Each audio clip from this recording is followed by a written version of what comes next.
So the question is, how does one enjoy teaching? How do I enjoy teaching? Yeah. There are two parts to it actually. The first part is, what is it that I like about teaching? So that is a fundamental question. Do I like teaching as a profession? And then after that, how do I make it enjoyable on a day-to-day operational basis? How does one actually make it operational? In the first place, why do I think that I'm the person for teaching? It took me quite a bit of time before I came to teaching as a profession. I tried different things. I was in the corporate world. I was in project management, then consulting for some time. I was on my own. I also did some teaching. But then finally I found that I'm appropriate for teaching after moving around in different types of professions. And actually I went through a meditation program. After that, it just I got kind of settled down into teaching, and ever since that, I never looked back. Basically a restless person, and I think I always look at what is behind certain things. Sometimes I find myself even not that practical, even before actually going over doing something and seeing the results of it. I would have moved on to something else because it's more exciting to think about something and figure out, how things could be done. So that itself became kind of a passion, and once that is done, it kind of loses its charm, I guess, in terms of actually possibly even doing things. So by nature, one is restless intellectually and tries to figure out how information could be organized differently. That's basically categorization. And then why certain things happen the way they do. That's kind of conceptual and causation kind of issues. So, and then writing. I always enjoyed writing, and especially on diverse subjects. So I wrote a few books, and one of them is actually a novel. And so imagination is very, very important for me. I'm not good at drawing or creating music and so on. So writing became my way of getting the spleen, so to say, out, in the sense of settling issues with oneself and with the world, so to say. So if there is a disturbance that you find, then once I write and kind of so-called figure out why things are the way they are, then I think I move on and go to the next subject. Now, in terms of how do I make it enjoyable, that's the next question. That is basically, one should be really very, very well prepared for the classes, and it should be preparation plus, and that plus is really about having a wide angle lens towards different subjects. So one should not just simply go to the textbook alone, and that will give us that the wide angle lens and reading and writing on different subjects, that gives us a certain spontaneity in the class, which comes in handy when students are of different types and hopefully they ask you questions, and one starts having the confidence to even say, well, this is a very good question, I can't give you an answer right away, but I'll come back to you tomorrow and remember which questions were not answered, so to say, in the class. But that rarely happens, but if it happens, you feel happy because the students are up to putting you on the mat, so to say. So preparation is number one. Second thing is, it's extremely important, that comes with time, not to get angry in the classroom, because when we get angry, we lose ourselves and we really create an environment which is not one of learning. So any question we should be able to answer, and any situation we should be able to handle in a peaceful manner. For that, we have to start liking students. We should actually like youngsters. We should love youngsters as a matter of personal disposition. And sometimes they there would be pranks in the class. So long as it's not terribly, if it's not destructive, we should just live with those pranks because that adds color to the class. And another thing that is very important in teaching is to forget yesterday and move on and do things today in a fresh manner. Because even adult students are like children. At least they have some elements of that thing where they forget about the past. So if you too can forget about the past and not have judgments about students, it's very useful in the class. Students make that out very quickly because otherwise one will be branded as biased. So one can have opinions, like ideological position one can have, but then we should convey to the students that, well, this is what I think, because right now I am being, biased towards results or biased towards means versus ends, long term versus short term. So we can have some biases, but we should be able to expose those biases. But those biases should not be emotional bias about liking a person or it's more kind of taking a position, so to say. So these are some of the things that actually make a good teacher according to me. And also the last point, I guess, in this is not to take these evaluations too strictly, rigidly. The students have to be evaluated, but then I think the least count in all these evaluations should be very broad. That's why we have one in four scale, and so on, so that we don't become excessively judgmental about students, and we should convey to them that in the context of whatever you have done, however hard or however not hard you have worked, this is what you deserve. And when we take that kind of a position, and when they know that you're not judging them, life becomes easy for them also. But at the same time, we need to have some kind of benchmarking and evaluation. It should be done very carefully. If we take care of these things, I think we can make life enjoyable in the classroom. So basically, fundamentally, you like being a teacher, and then you constantly think of some ground rules for teaching. I think that's what makes it enjoyable. Okay, teaching is not a profession, it's like a full-time thing. It is like when we go to class, we learn more from the students than we learn from our books. Because it's not that we're repeating what's in the book, but we have to see the students' expressions. Are they following? What are the levels? What are they interested in? We to adjust the course dynamically while we're teaching. One plus we do 10 times more preparation than the students. We present 100 slides, but we have to make like 500 slides because we don't know what the students are interested are. Sometimes they are like not following. Sometimes it's too easy for them. So we adjust and look at everybody, all students, not just one in the front, because some students who are like very talkative and some are very quiet. But we make sure that everybody is following what we are teaching.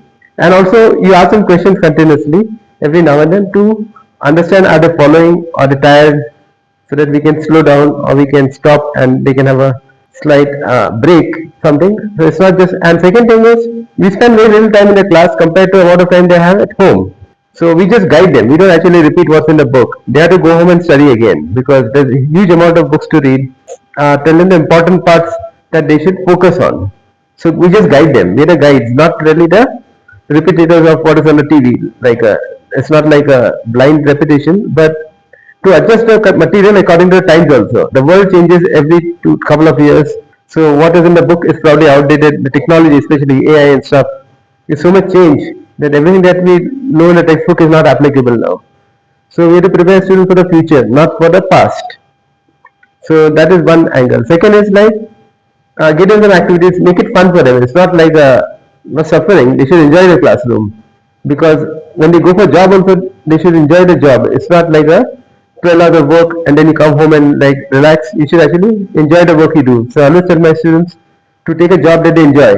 It may be hard work, but long term, otherwise we get tired after a couple of years. We get tired if you're not enjoying the work, but getting good salary. It's no fun.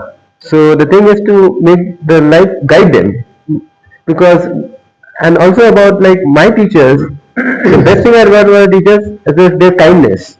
I don't remember what they taught me. That was like long ago, but I remember they were kind to me. They just smile and say, okay, come and sit or like whatever. And that's the only thing they will remember about people, their kindness. And when they're kind, you actually want to learn. If they're like mean, you're not interested. You just close your book. So that's the second thing about a teacher. The teacher is like a parent, and they're kind. The child listens to you, and the kids want to learn from you. The second thing is to teach them fundamentals, not what's in the current business hype, because hype changes every few months. There's a new fashion.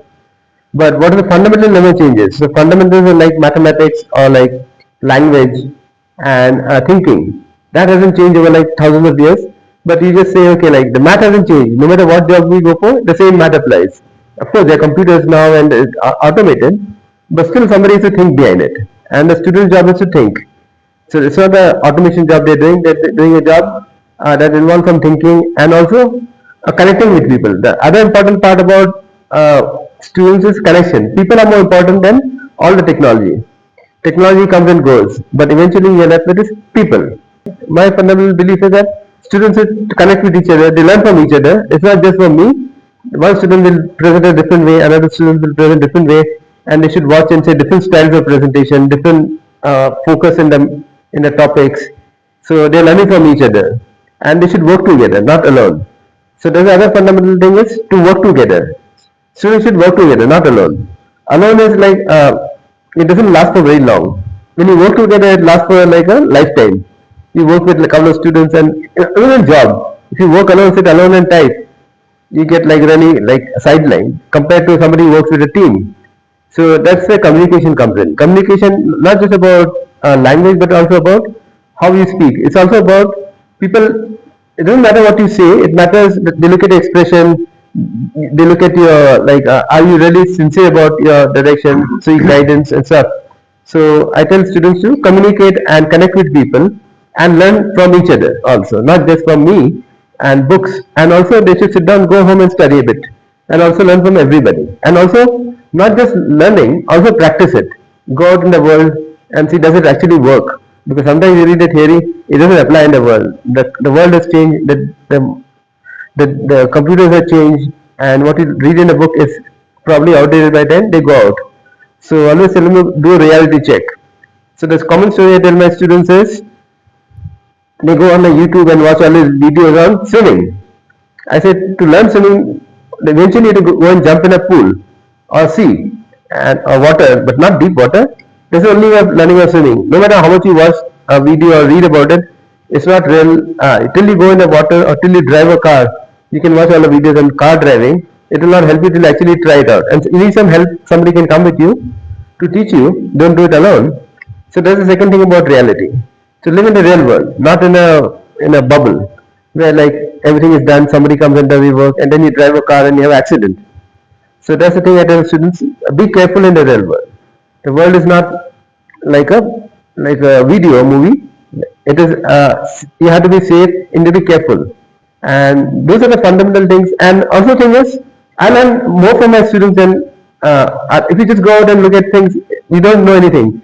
But when you go and teach, you learn from the students' expressions, what are they understanding, what are their backgrounds, and then you learn about the world because they'll tell you this is what difficult, this is not difficult.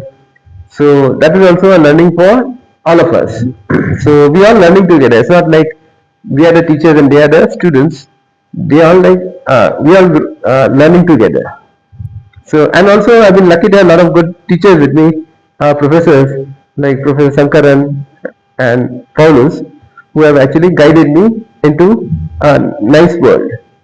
So the people eventually all we remember is the people, the niceness, like my teachers, my students, and it takes years before you realize that they're doing well because when they're students you don't realize how much they're studying or what they're doing. Only after like maybe 10, 20 years when you go out in the world, you see, okay, these are the qualities, they make them a good student. It's not just grades. Grades are not very important. As important as your ability to work and like hard work and consistent work and communicate with people and read and study. That actually makes a good life. And also like not just the money is not enough. It is also enough to do something that is good for the world. So that is the fundamental of teaching. But teaching is everywhere. It's not just in the classroom. Even at home, you're learning everywhere. So that's my idea of learning. And I'm glad to teach because I learn from my students and everybody who's with me. Mosh talked a lot about the methods of teaching, so to say. In the classroom, what should we do? And I think it's very, very important that this community of teachers and learners, it's not just a covenant with a student, but it is with a larger community of educators, colleagues, and of course the students themselves. So I think that is a very important point. So I think at the end of it, in terms of a conclusion, I think what's emerging is it's a difficult profession. It needs a lot of uh, attention to knowledge and intellectual ability, but also attitudinal strengths in terms of treating students with kindness and concern for their welfare, and some kind of uh, not be defensive about things, because knowledge is so vast and so multifaceted. We should not think that the teacher is a custodian of knowledge, so to say. So it's a difficult profession, and I think there has to be it has to be understood by educators that it's not at all an easy profession. One has to be actually in constant search for truth and constant search for knowledge to be qualified to convey that gravity of any subject to the students. If we do that with that kind of an attitude, our students will remember whatever is being learned, and their ability to apply these in real life when it comes to relationship with people, when it comes to contributing to organizations, to institutions, to society. I think all that will be enhanced if these things are maintained. Yeah, so I would end with saying that like you cannot hold on to anything. Time just continues, and so when you teach, actually we make sure that the world is in a better place with time, because teaching is the only way to continue like what we learned, the knowledge, and guiding the next generation into the world. So that's very important to have a continuity of a safe world that we teach the students. It's a very important profession. It's just probably the most important profession, like your family, where you teach them something that they can, when they, I think soon they take over the business world, or they're doing different technologies and stuff. So, and then the time just goes. You can't hold on to anything in life. So teaching is that's why important. It's like a passing on your knowledge to the next generation or the future of the world.